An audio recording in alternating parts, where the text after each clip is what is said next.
السلام عليكم ورحمة الله وبركاته. عاملين ايه؟ يا رب تكونوا بخير دايما في احسن حال. وحشتوني من اخر فيديو نزلته. اهلا بكل الموجودين في الفيديو. اذا كنت اول مرة تنوروا قناتي، اهلا وسهلا بيكم في قناة فرحة وذوي الهمم، منوريني. لو مش عارفين ايه هو نوع المحتوى، فهو محتوى متنوع في حاجات كتير. ولو حابين تدخلوا تزوروا القناة اهلا. ولو حبيتوا القناه وفضلا تعملوا اشتراك وتفعلوا زر الجرس، متنسوش لايك للفيديو ده. كده اخواتي حبايبي اللي دايما منوريني، يا هلا يا هلا. هنعمل النهارده اكله حلوه في الجو الساقع بقى اللي احنا فيه ده، تمام؟ وحاجه تدفي كده وايه، وتبقى حاجه كويسه. قولي بقى تحت في الكومنتات، في حد عنده شتا ولا لا؟ انا كان عندي شتا من كام يوم، حاليا ما عنديش. تعالوا بقى ندخل في الفيديو بتاعنا على طول. تمام، هنعمل الاول كده الشعرية. تمام. احنا بنحب نعملها. احنا مش هنعملها سندوتشات، تمام؟ احنا هنعملها ايه؟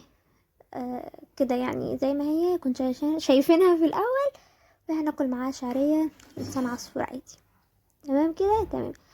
في ناس بتاكل معاها رز، في ناس بتاكل معاها مكرونه. احنا عادي كنا بناكل معاها الاتنين، بس يعني ايه، بنغير، مره بنعملها بمكرونه، مره بنعملها برز، مره بشعريه. فاللي كان موجود بقى شعريه ولسان عصفور، فاحنا نكملهم على بعض الاتنين وهيتاكلوا يعني، مفيش مشكله.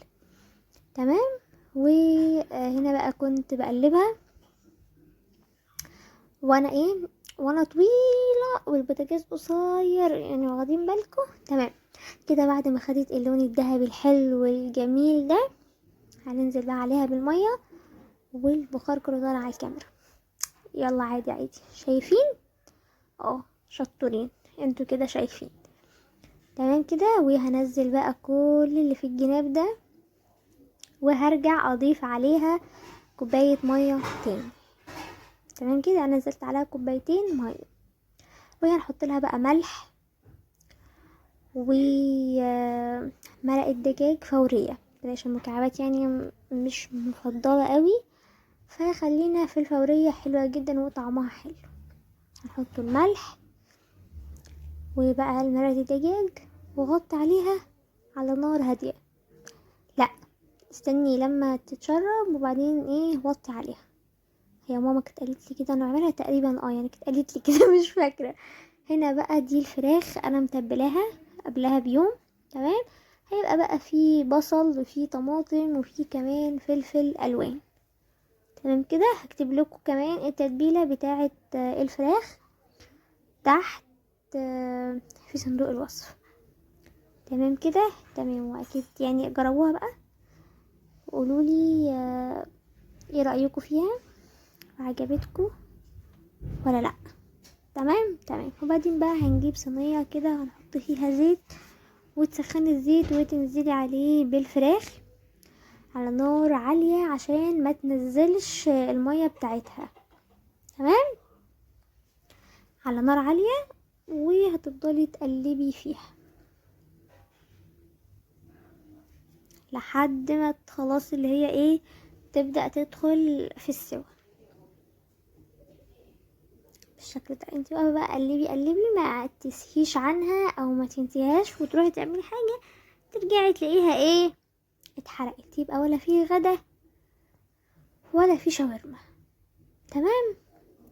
هفضل اقلب فيها كده برضو على نار عالية، ما وطيتش النار علشان ما تنزلش المية بتاعتها وكده، المية يعني بتاعتها ما تنزلش منها وبعدين تنشف مني. لا، النار عالية علشان تفضل طرية زي ما هي. شايفين؟ ومعرف يعني الفراخ البيضة ما بتاخدش وقت كتير في السوا، او بتستوي على طول. تمام. هنزل عليها بقى بالبصل، واديلها تقليبه كده لحد ما البصل يبدأ يدبل.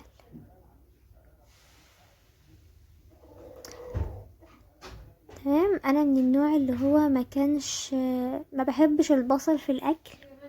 لو اي حاجه فيها بصل كنت بخرج البصل على طبق في جنب كده ومش باكله.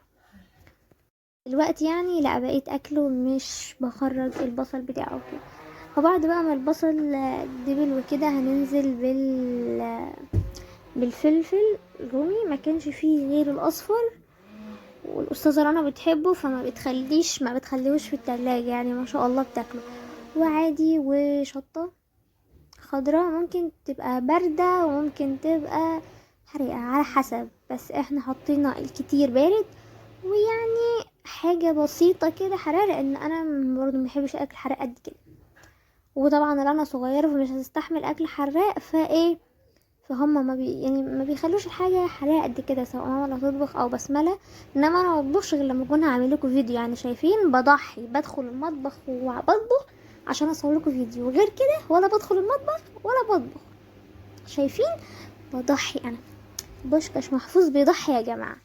فتحطوا بقى لايك للفيديو ده، تمام؟ لو لسه ما حطيتوش لايك، وتعملوا كومنت جميل كده من كومنتاتكم، بشوف كل كومنتاتكم برد عليها طبعا، وكومنتاتكم بتبقى جميله وبتعجبني، وشكرا جدا جدا كل الناس اللي بتكتب لي كومنتات حلوه.